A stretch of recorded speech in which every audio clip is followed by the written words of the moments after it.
Tonight's winning Powerball numbers.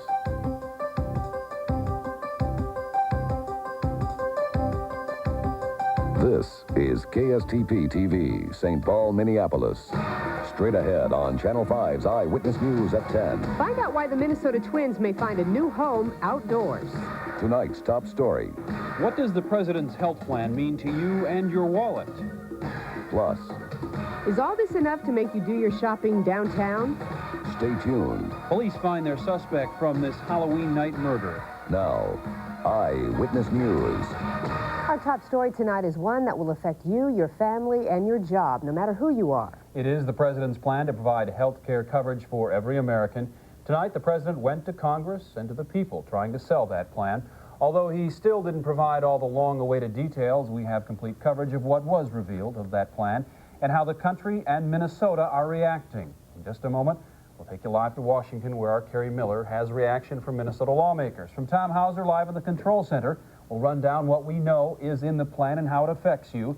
And from a Twin Cities business tonight, Michael Gargiulo has a reaction to the plan from those who helped design it and those affected by it. We begin with what's in the plan from Tom Hauser. Tom?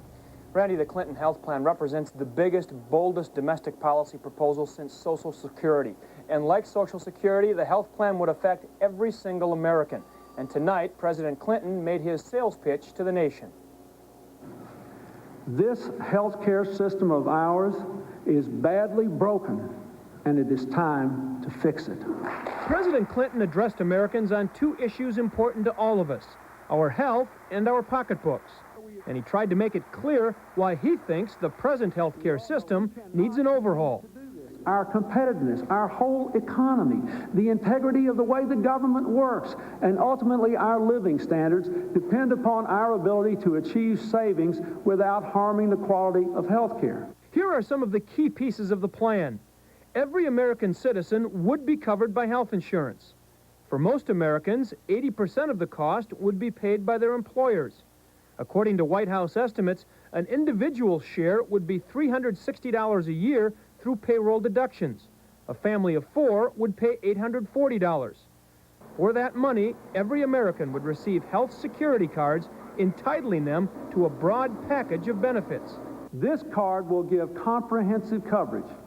It will cover people for hospital care, doctor visits, emergency and lab services, diagnostic services like pap smears and mammograms and cholesterol tests. The health plan would be administered by so-called health alliances set up in each state, which would shop for the lowest cost medical services available. The alliances would protect consumers against catastrophic medical expenses, capping out-of-pocket costs at $1,500 a year for individuals and $3,000 a year for families. It may sound too good to be true, but President Clinton says it can be done. We have to change our ways if we ever really want to be healthy as a people and have an affordable health care system. And no one can deny that.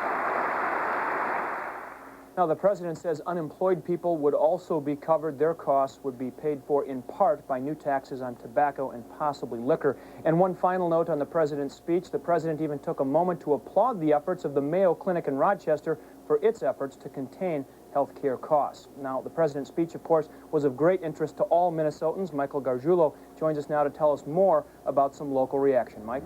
Well, Tom, one of the first things the president did tonight was to use the example of a small business having trouble controlling health care costs. No doubt he did that because it's been small business owners like the people who own shops here along Grand Avenue in St. Paul who have been most concerned about where the burden of health care reform will fall.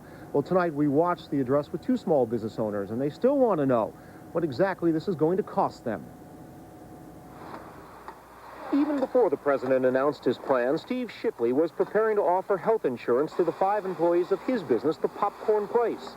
Still, he worries about the effect the plan will have on small enterprises. I do get concerned that my cost for employees keeps going up, and it will influence my decision somewhat, I think, in hiring employees. Mark Chapman has 6 part-time employees at his computer store.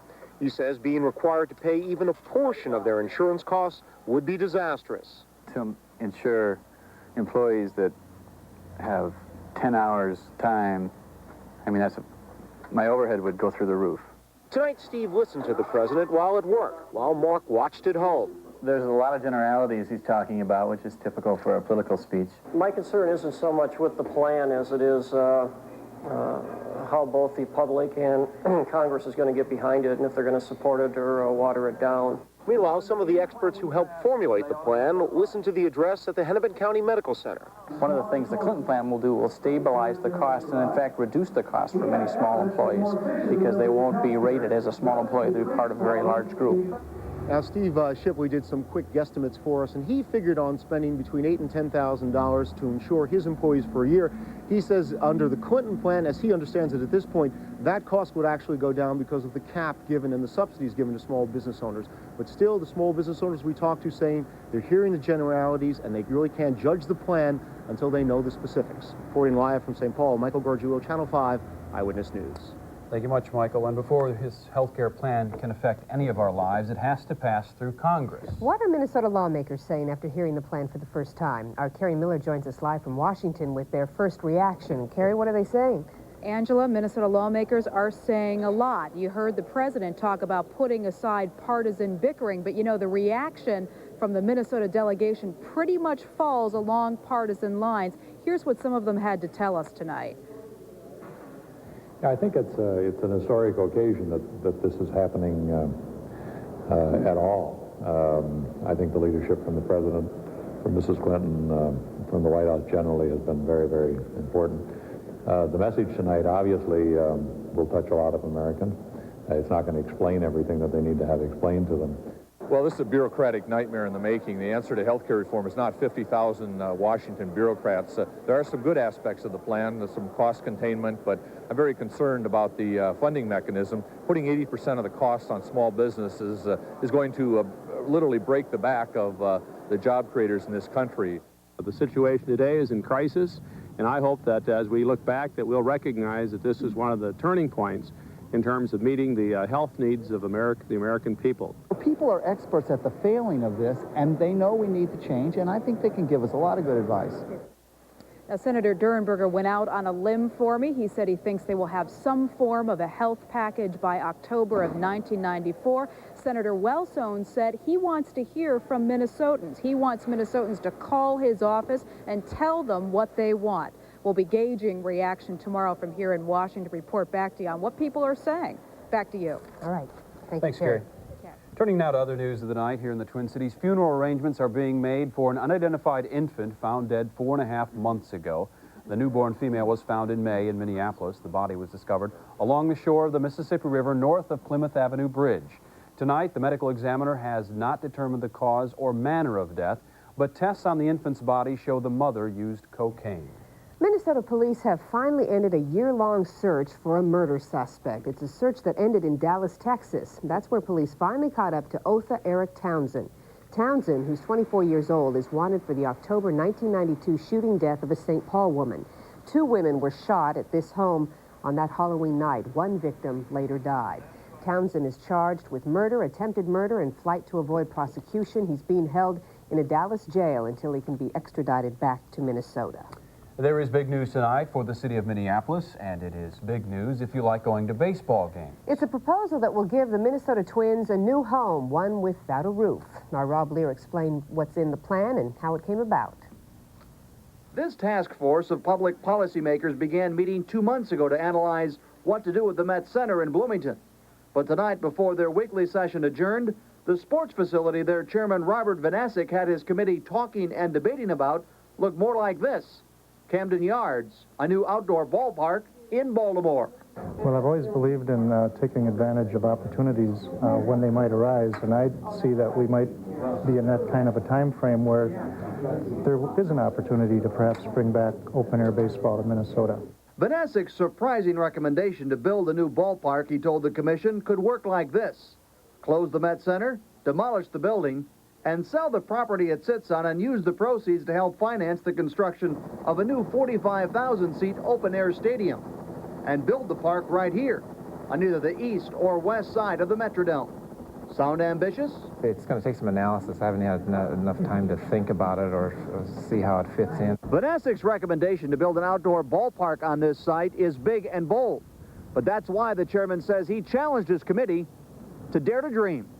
I'm Rob Blair, Channel 5 Eyewitness News, Minneapolis.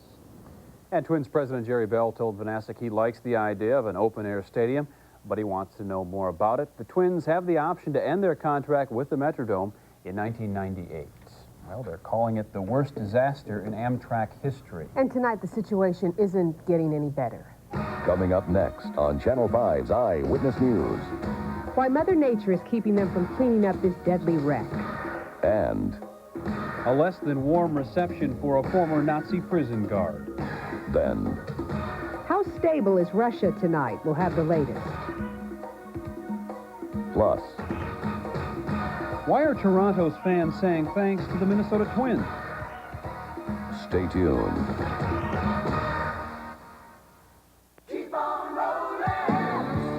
Once you get a good thing going, why not keep on rolling? And the best way to keep things rolling Is to